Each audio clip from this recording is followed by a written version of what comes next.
Built around 2550 BCE, the Great Pyramid of Giza is considered one of the most iconic structures of Egypt. It is the biggest of the pyramids and the only one of the 7 wonders of the ancient world still standing. The numbers associated to the Great Pyramid of Giza are impressive. A workforce of over 20. The construction of the Great Pyramid was also a display of power and opulence on the part of Khufu. It is part of the pharaoh's vast funerary complex, which also includes 2 new insights into engineering and ancient Egyptian culture are. It is interesting to note that the Egyptians precisely oriented north in order to achieve the shape of a true. Materials for the Great Pyramid consisted of quarried limestone blocks, weighing between 2. It's estimated that it took between 600,000 and 2 million blocks of stone to build the Great Pyramid. While the interior chambers were built with red granite from Aswan, most of the pyramid was made from local limestone. Over the centuries, the main entrance of the Great Pyramid is located 17 meters above ground level. The Robbers' Entrance is reported. Attempts to gain entry to the Great Pyramid and uncover its potential secrets continued throughout the centuries. In the 19th century, the belief that another entry existed at the south side resulted in.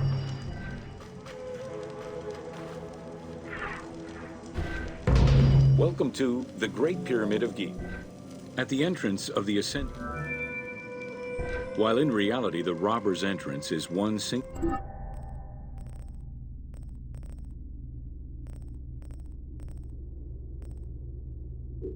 cavity which leads to both passages. In the game, the team creates the ascending passage. The Grand Gallery's purpose is still debated among experts. It may have been intended to align with the stars, act as a buffer to protect the king's chamber, or simply to facilitate the transport of the granite blocks used inside the pyramid. Access to the queen's chamber was at the beginning of the Grand Gallery.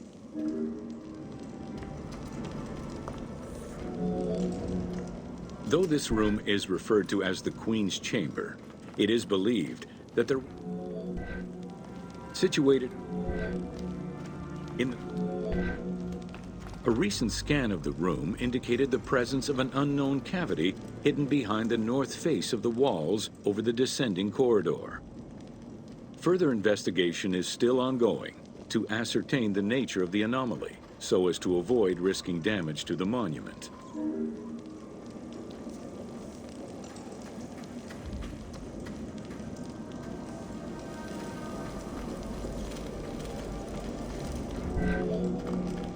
Khufu's art. While the space is visually dramatic, at the far end of the Grand Gallery leads to a small antechamber with a portcullis, preventing access to the king's chamber. The portcullis was composed of 3 separate granite slabs. For the purposes of the game, the team elected to remove the portcullis slabs in order to grant the player access to the king's chamber. In reality, welcome to Jean-Pierre Houdin's theories. The team wanted to provide players with a sense of exploration and discovery, particularly within the Great Pyramid. As such, a decision was made that the internal design, while respecting Houdin's hypothesis as to the general layout of the antechambers, the team wanted the contents to enhance the game experience. In regular royal tombs, the antechambers were filled with all the material goods needed by the pharaoh in the afterlife. To support the feelings of Houdin theorized that the ascending corridor and the Great Gallery were used by the workers to haul hoist the heavy beams above the king's chamber. He called it the service circuit.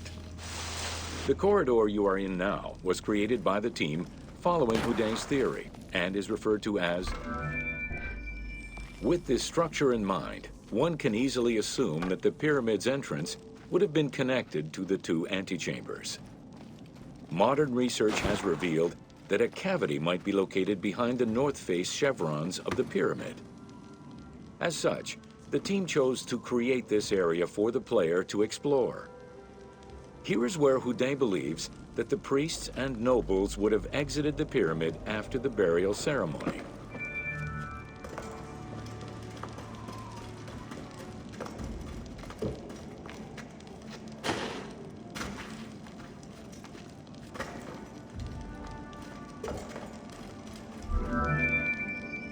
Many theories regarding the construction of the Great Pyramid rely on the usage of external ramps. However, Houdin believes an external ramp would have been too steep for the upper portion of the pyramid. This is why he posits that there were two ramps. An external ramp for about half of the height of the pyramid, which then became an internal ramp for the second half. Houdin's theory states that this internal ramp followed the sides of the pyramid in an ascending spiral pattern. A notch discovered in the edge of the Great Pyramid, known as Bob's Room, seems to support this theory. Located at the corners of each edge of the pyramid, these large rooms would have allowed workers to turn the stone by 90 degrees, allowing them to continue the ascent. The team chose to create rooms such as this one, bringing Houdin's hypothesis to life.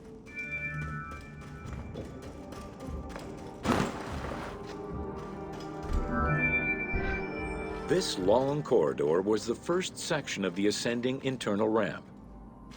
Through it, the blocks used to build the Great Pyramid would have been carefully moved upward and then turned at each edge of the pyramid in order to continue their ascent. Though the team only created the main ramp for the game, Houdin posits that this ramp had two levels, allowing workers to return safely to the bottom thanks to an additional corbelled upper section.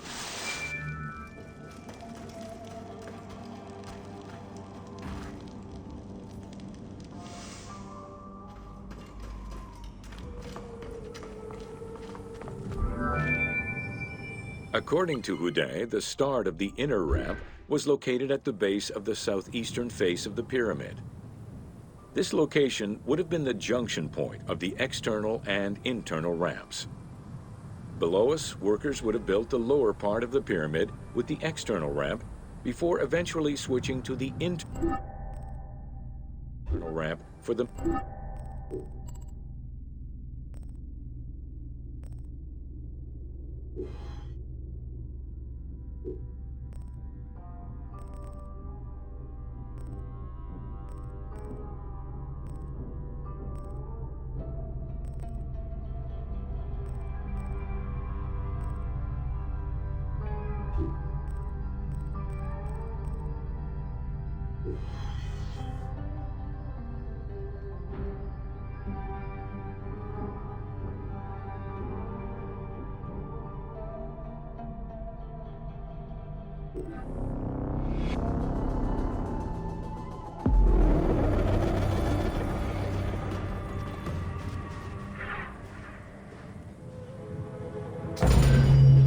Welcome to Khafre's funerary complex.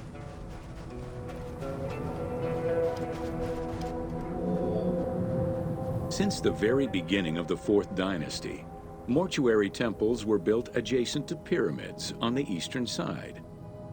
Such a location, facing the rising sun, as well as the world of the living as a whole, held an important symbolic meaning, for it was within the mortuary temple that kings were revived through daily rituals.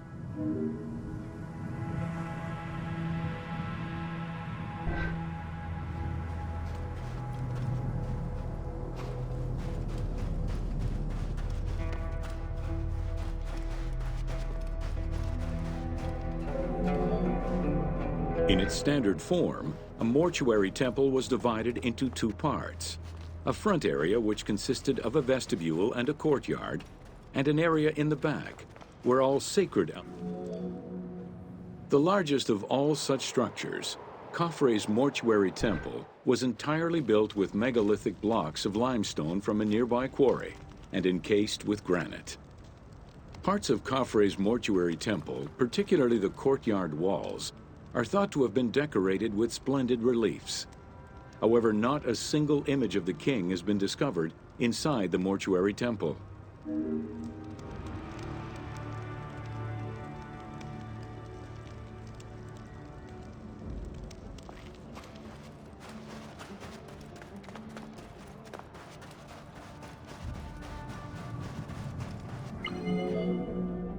Khufu's direct successor, Djedefre, followed the custom which required each king to establish a new site for their funerary accommodation, and chose Abu Rawash as his last resting place. When the time came to build his own funerary complex, Khafre, also one of Khufu's sons and the successor to Djedefre, broke with tradition and returned to Giza. Though Khafre's pyramid is smaller than Khufu's, it was cunningly built on a more elevated bedrock layer than the Great Pyramid, making it appear higher than any other pyramid at Giza. Today, Khafre's pyramid is the only one among the three at Giza that still has the upper part of its limestone casing.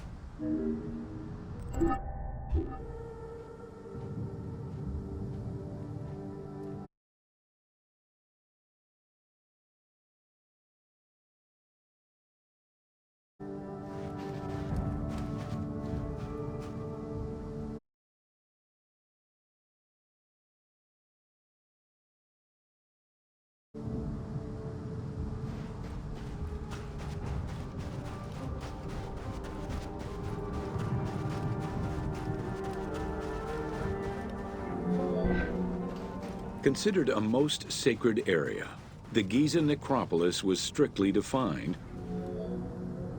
From the reign of Sneferu and onwards, the subsidiary pyramid became a common feature within the pyramidal complex. The function of the subsidiary pyramid, however, smaller in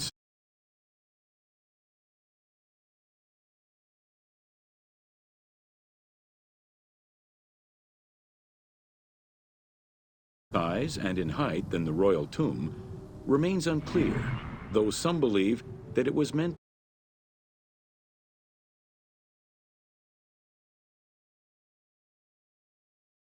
to house the Ka of the pharaoh.